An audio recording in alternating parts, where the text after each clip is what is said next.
Tozani bogogo nomkhulu isakulwa sendoda lesi uGogo Bathini Mbatha. Ngani zakwethu ngicela sikhulume ngendaba namhlanje ebalekile, sikhulume indaba yokuhlaba. Ngani zakwethu uDecember manje. People are coming home, going home. Abaningi bafuna ukutsaka, choma ngokuthi bafike behlabe. Ngani zakwethu awuhlabi noma kanjani. Awuhlabi noma kunini. Awuhlabeli noma yini. Awuhlabi noma kanjani. Awuhlabi noma kunini. Awuhlabeli noma yini. Those 3 points ngani zakwethu, take them to consideration. Be careful ngani zakwethu. Uchitheka kwegazi ekhaya kuyakhuluma. Kungenzeka kukulethela inhlanhla, kungenzeka kuvulela amabhadi. One of the two, either one will happen. So you need to be very careful ngani zakwethu. So as we are going home this festive season ngani zakwethu, let's rather try to just braai.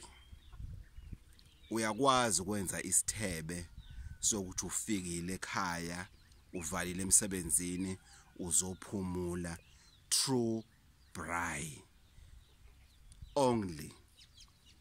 Uzosela inyama nje ekhaya, bazobona abantu abadala, because ancestors, as I've always said, are very, very close to us, more than we can imagine. It's not always the fact ukuthi fanele sihambe siyohlaba, sihlabe inkomo, sihlabe imbuzi, sifake iphandla, sichaze ukuthi kuzothiwa ubuye ekhaya nangu usefake iphandla, kusho ukuthi idlozi limbhekile. No rubbish.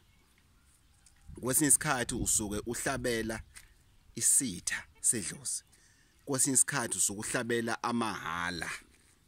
So ngane zakwethu, as we are approaching a festive season even further, be careful when it comes to issues of ukuhlaba. Awuhlabi noma kanjani. Awuhlabi noma yini. Awuhlabi uhlabela noma yini. It's very important ngani zakwethu. Itopic namhlanje is very sweet and short ngani zakwethu. Avoid ukuhlaba as much as you can. Kodwa uma kukhona into yaziyo ukuthi ifanele ukuthi ihlatshelwe ekhaya, let it be. It's fine. Ayihlatshelwe. But akuhlatshelwa noma yini, noma kanjani, noma inini.